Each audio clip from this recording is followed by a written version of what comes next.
এখানে কোনো মাদকের আখড়া বসতে না পারে বা অবাধে যাতে কেউ স্বাভাবিকভাবে এখানে চলাচল করতে না পারে সেই বিষয়গুলো আমরা আরো সতর্কতার সহিত তদারকি করে গত দুদিন আগে যে চুরির যে ঘটনাটি ঘটেছে আমাদের এই কমলাপুর স্টেডিয়ামকে কেন্দ্র করে এখানে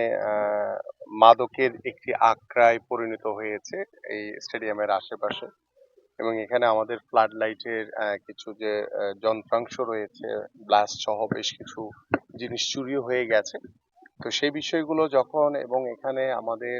কমলাপুর স্টেডিয়ামে যেখানে আমাদের খেলোয়াড়দের জন্য ড্রেসিং রুম বা আমাদের যে অবকাঠামোর যে বিষয়গুলো পরিষ্কার পরিচ্ছন্ন পর্যাপ্ত পরিমাণে থাকা উচিত ছিল এবং সেখানে আমরা দেখেছি যে আমাদের স্টাফরাই টিন শেডের মতো করে কেউ হয়তো বা এখানে বসবাস করছেন, তারা হয়তো বা নিরাপত্তার স্বার্থে করছেন। বাট যেহেতু এটি একটি স্টেডিয়াম, আমরা স্টেডিয়ামের মতোই দেখতে চাই। তো ইতিমধ্যে আজকের এই যে গত দুদিন আগে যে চুরির যে ঘটনাটি ঘটেছে সেটি যখনই আমাদের নির্দেশে এসছে এবং আমাদের এখানে নির্বাহী পরিচালক রয়েছেন আমাদের এনএসসি, তাকে নির্দেশনা দেওয়া হয়েছে যেহেতু এখানে যিনি প্রশাসকের দায়িত্ব পালন করছেন তিনিও নতুন এসছেন, বাট এখানে যারা সিকিউরিটি গার্ড সহ যারা স্টাফ রয়েছেন তাদের যে কাজের প্রতি যে অবহেলা আমি দেখেছি তাৎক্ষণিকভাবে তাদেরকে বদলির নির্দেশ দেওয়া হয়েছে এবং এখানে আমরা পরবর্তীতে যাদেরকে এখানে দায়িত্ব দেওয়া হবে তাদেরকে ভালো করে ব্রিফ করে দেওয়া হবে। পাশাপাশি এখানে জনবল বাড়ানোর জন্য ইতিমধ্যে নির্দেশনা দেওয়া হয়েছে যে সিকিউরিটি গার্ড থেকে শুরু করে এবং স্থানীয় যে থানার যারা রয়েছেন মুগদা থানার আওতাধীন তাদেরও যে পুলিশের সহযোগিতা নিয়ে আমরা যাতে এখানে কোনো মাদকের আখড়া বসতে না পারে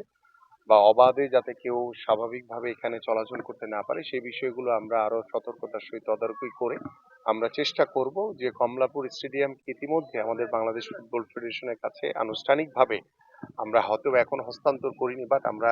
আমাদের নীতিগতভাবে আমরা সিদ্ধান্ত নিয়েছি যে এই স্টেডিয়ামকে ডেভেলপমেন্ট করার জন্য ফিফার একটি অনুদানে বাংলাদেশ ফুটবল ফেডারেশন ইতিমধ্যে আমাদের কাছে যেভাবে প্রস্তাবনা পাঠিয়েছে এবং আমরা এগ্রি করেছি আমরা খুব দ্রুতই ফুটবল ফেডারেশনকে এই কমলাপুর স্টেডিয়াম আনুষ্ঠানিকভাবে বুঝিয়ে দিয়ে আমরা আশা করি যে তাদের যে দায়িত্ব রয়েছে আমাদের খেলোয়াড়দের ড্রেসিং রুম থেকে শুরু করে খেলোয়াড়দের থাকার যে ব্যবস্থাপনা এবং স্টেডিয়ামের আশেপাশে যে পরিবেশগত যে সমস্যাগুলো রয়েছে সেগুলো আমরা তারা তাদের মতো করে করবে এবং ডেফিনেটলি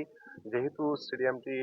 জাতীয় ক্রীড়া পরিষদের আন্ডারে, সো আমরা আমাদের জায়গা থেকে তদারকি করে এখানকার নিরাপত্তা নিশ্চয়তা এবং এখানকার যে সার্বিক যে ব্যবস্থাপনা সেগুলো আমরা আমাদের মতো করে দেখভাল করব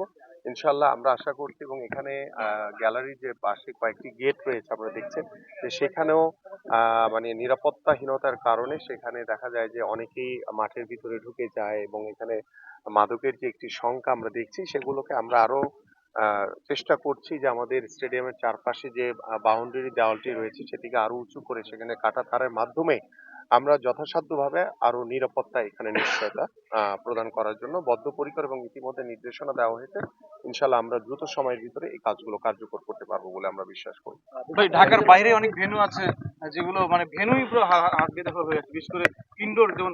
স্কোয়াশ ফেডারেশন সেক্রেটারি বলছেন তার মধ্যে আছে 20টার মতো ভেন্যু যার কোনো অস্তিত্ব নেই, বিভিন্ন মানুষ দখল করে রেখেছে, বিভিন্ন কোথাও গ্যারেজ হয়েছে, মানে এই ধরনের যত বেদখল গুলো আমরা খুব দৃঢ়ভাবে ইতিমধ্যে আমাদের সচিব সাহেব আমার সাথে রয়েছেন, আমরা ইতিমধ্যে নির্দেশনা দিয়েছি এবং আমাদের ক্রীড়া পরিষদের নির্বাহী পরিচালক সহ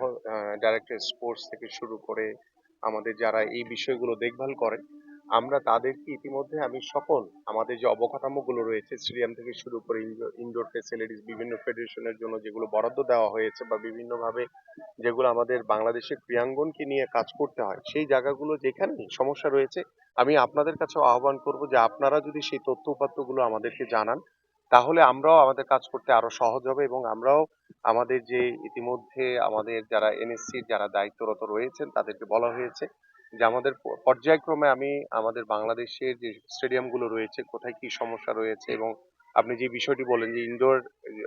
স্টেডিয়াম গুলো যে দখল করে রেখেছে কারা করেছে সেটা তথ্য উপাত্ত যদি আমাদের নজরে আসা মাত্রই আমরা সেগুলোকে দখল মুক্ত করে এটি যে আমাদের যে যাদের জন্য করা তাদেরকে আমরা সেই কাজগুলো সুন্দরভাবে বুঝিয়ে দিতে চাই। মানে প্রতিমন্ত্রী